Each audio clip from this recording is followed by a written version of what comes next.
Hello दोस्तों, मैं Adarsh Kumar ideal classes में आपका स्वागत करता हूँ। आप कैसे हो? शानदार हो, जानदार हो। सबसे पहले सबको गुड मॉर्निंग है। यदि आप कोई भी एग्जाम की तैयारी कर रहे होंगे तो यह वीडियो आपके लिए हेल्पफुल रहने वाला है। सो स्टूडेंट, आपके सामने लेकर हाजिर हूँ खूबसूरत एंड हेल्पफुल सब्जेक्ट मैथमेटिक्स, जिसमें हम लोग सिंप्लीफिकेशन करेंगे।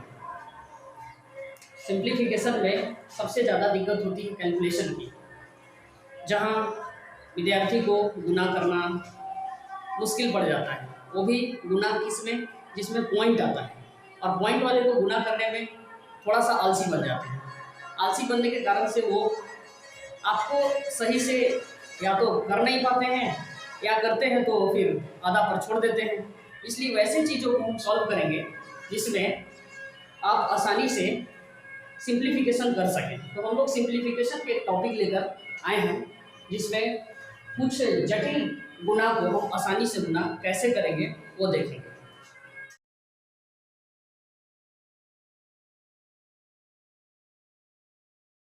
तो सिंप्लीफिकेशन में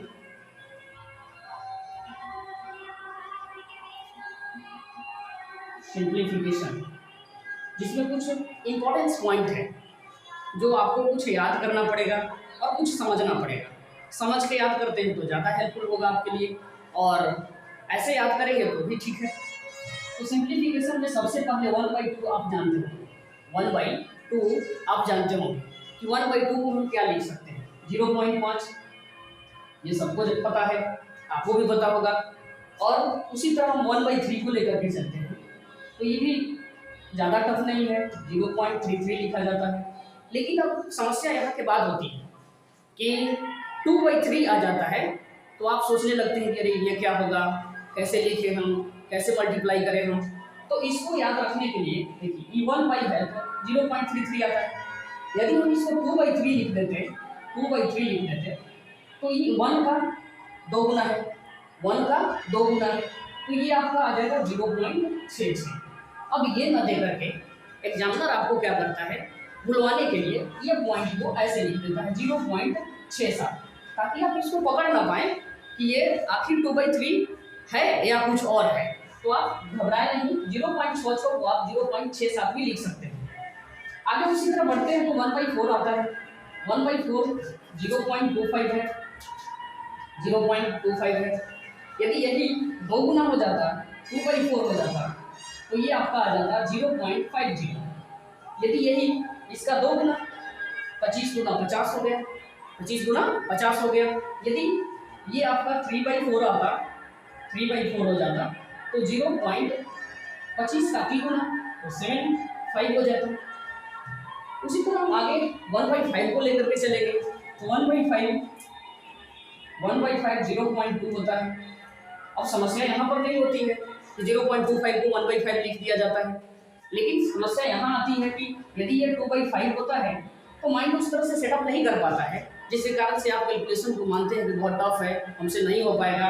तो ऐसे के लिए आप इसका 2 गुना कर दीजिए, तो ये हो जाता है 0.4। उसी तरह 3/5 आएगा, 3/5 आएगा तो 0.6 हो जाएगा। उसी तरह 4/5 आएगा तो आप इसका मल्टीपल करेंगे 0.8। आगे उसी तरह 1/6 आपको ज़्यादा दिक्कत करता है, और मल्टीप्लाई में 1/6 बहुत ज़्यादा आता है, इसलिए 1/6 को आप क्या लिखेंगे, 1/6 को 0.166 लिखेंगे, 0.166 लिखेंगे, 0.166।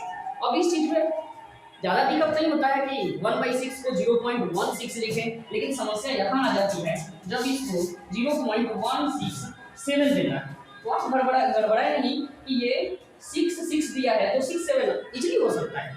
आप जानते हैं कि पॉइंट के बाद 5 या 5 से मोर देन रहता है, तो पहले वाले अंक में 1 जोड़ दिया जाता है। सो इसको लिख सकते हैं 0.167, पर यहाँ के बाद अब 2/3 आता है, 2/6 आता है, तो ये इसका 2 गुना होगा। तो इसको जब 2 गुना करते हैं तो आता है आपके सामने 0.1/3 है, तो 1/3 को आप यहाँ से भी देख सकते हैं कि 0.33 आएगा, 0.33 आएगा।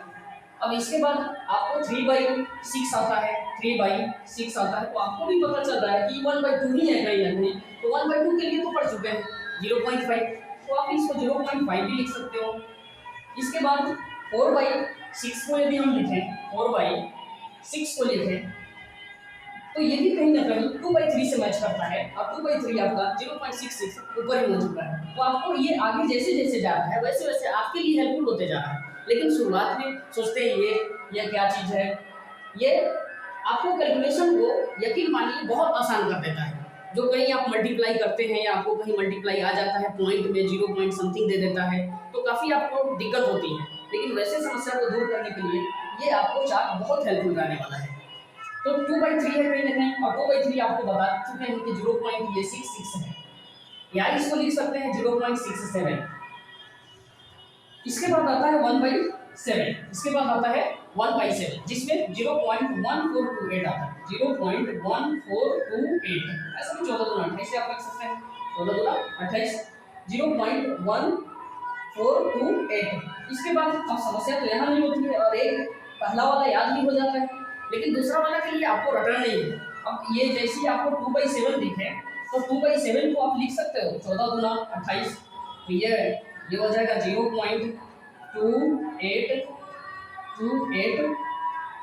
ऐसे लिखो 16, फिर हो जाएगा 5, इसके बाद हो जाएगा 8, इसके बाद 0.2856। लेकिन हो सकता है एग्जामिनर आपको 0.256 न दे करके आपसे ये पूछ ले कि 0.2857 क्या है, तो आप इसके जगह पे इजीली लिख सकते हो। तो किसी भी पॉइंट को यदि फ्रैक्शन में बदलना है तो कुछ ऐसे चार्ट को याद रखना पड़ेगा जिसके चलते से कैलकुलेशन आपको आसान हो जाता है। इसके लिए हम लोग क्वेश्चन भी करेंगे, 1-2 क्वेश्चन करेंगे तो आपको पता चलेगा कि इसका यूज कैसे करते हैं, इसका यूज कैसे करेंगे ये पता चलेगा। उसी तरह 3/7 आता है, 3/7 आता है, तो इसका 3 गुना करना है हमको, तो पहले वाले हम याद रखेंगे तो आसानी से लिख सकते हैं, सोच करके गुना करके लिख सकते हैं, आप आसानी से लिख सकते हैं इसको। तो इसका 3 गुना करेंगे तो कितना आ जाता है, ये आ जाएगा 4, फिर 8, फिर 2, फिर 3, तो 0.3284 आ जाता है। ऐसे आगे लिख सकते हैं, फिर लिख सकते हैं 4/7 को 4/7 को 0.5714 लिख सकते हैं, 0.5714। इसके बाद 5/7 को लिखा जाएगा 0.714, 0.7142। तो आप देख रहे हैं यहाँ से, और 6/7 को आप क्या लिखेंगे, 0.8571। तो आप हमेशा दिमाग लगा सकते हैं कि 14 ये देखिए दुगना हो गया, फिर इसका तिगुना 14 × 42 4.2 होगा। तो ये ऐसे करके फिर इसका गुना देख रहे हैं, 14 चौके 56 1 57, आप ऐसे पकड़ सकते हैं इजीली कि जैसे 1/7 आपके पास याद रहेगा कि 0.1428 होता है, तो उसका जितना मल्टीपल मिल रहा है आपको उतना से मल्टीपल करके आप तुरंत फ्रैक्शन में चेंज कर सकते हैं और दिए हुए क्वेश्चन को आप आसानी से हल कर लेंगे। चलिए हम 1/8 को देखते हैं कि 1/8 कितना के बराबर होता है। 1/8 आपको 0.125 होता है। अब 0.125 का जैसे मल्टीपल आता है आपको समस्या हो जाता है, कैसे करें गुना, जल्दी कैसे होगा, इस चीज़ को बड़ी समस्या हो जाती है। उसी को दूर करने के लिए आप थोड़ा सा याद रखेंगे या इसको 1-2 बार प्रैक्टिस कर लेंगे तो आपके पास तुरंत दिए हुए डेसिमल को आप फ्रैक्शन में चेंज कर सकते हो और उससे जल्दी आप कैलकुलेशन सॉल्व हो जाएगा। आपको आलस नहीं आएगा कि नहीं हमको आता है, ये तुरंत हो जाएगा और आसानी से आप कैलकुलेशन को कर लेंगे। तो 1/8 बराबर 0.125 होता है। समस्या यहाँ नहीं होती है, समस्या यहाँ हो जाती है कि अब जब ये पॉइंट में 2/8 हो जाए तो ये आप पढ़े हैं कि 2/8 1/4 के कहीं ना कहीं बराबर होता है। 1/4 तो आपको पता है कि 0.25 होता है, इसको याद नहीं करना है, 0 भी लिख सकते हैं क्योंकि 3 डिजिट चल रहा है, तो इसी का कुछ सगा है, इसी का कुछ भाई लग रहा है, तो ये 0.125 हो गया, तो ये 0.250 होगा। अब उसी तरह 3/8 को हम लिखेंगे, 3/8 को लिखेंगे तो इसका 3 गुना है। अब 3 गुना है तो आप आसानी से लिख सकते हो कि 3/8 को हम कितना लिखेंगे, 0.375।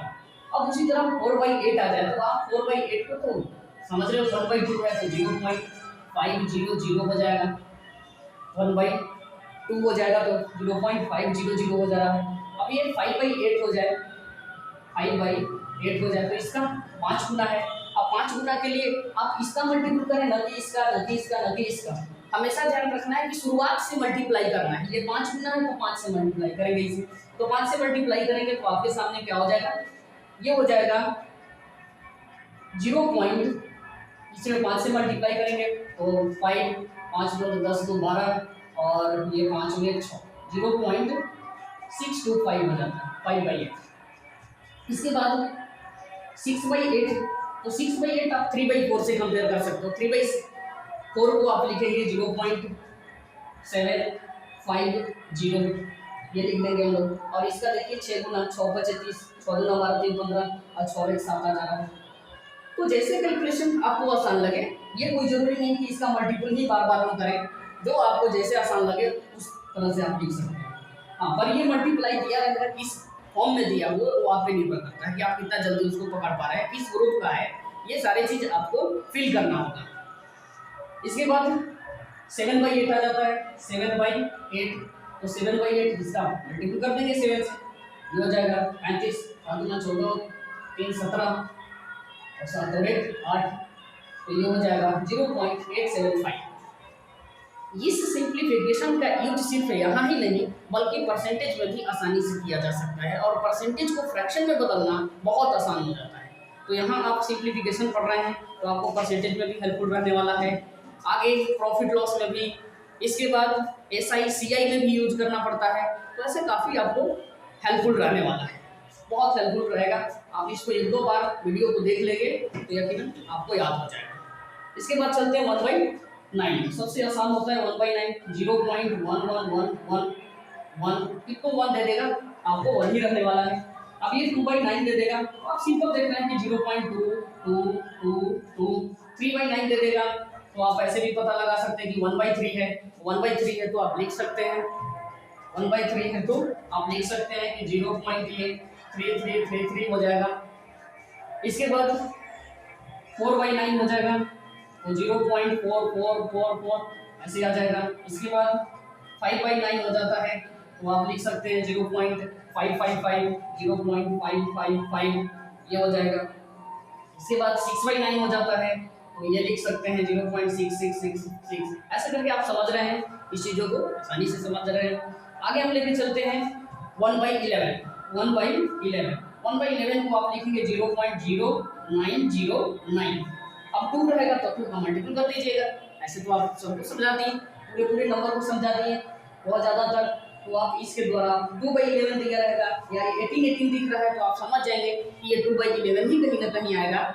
ऐसे भी 27 दिखता है तो आप समझ जाएंगे कि 3/11 आएगा। तो इस तरह से 1/12 को 0.0833 लिख सकते हैं और 1/13 को लिख सकते हैं 0.0769, इस तरह से लिख सकते हैं। तो ऐसे आप देखेंगे कि इसका 2 गुना 0.1633 आ जाए तो आपको समझ जाना है कि ये 1/12 से ही कहीं ना कहीं मैच करता है। इस तरह से आप देखेंगे तो आप समझेंगे कि 1/13 से ही बिलोंग करता है। तो ऐसे आपको 1-2 बार इसको देखेंगे तो ठीक ठाक आएगा। सो स्टूडेंट, आप सिंप्लीफिकेशन का पूरा डेसिमल से फ्रैक्शन करने के लिए सीखें, जिसमें आपको अच्छी तरीके से बताया गया है कि किस तरह से हम पर डेसिमल को फ्रैक्शन में ला सकते हैं, दशमलव को कैसे भिन्न में लिख करके हम कैलकुलेशन को आसान बना सकते हैं। सो अभी के लिए गुड बाय। बड़े को सम्मान करें, छोटे को प्यार दें, अपना व्यक्तित्व इस तरह से बनाएं कि महिलाएं भी सुरक्षित महसूस कर सकें।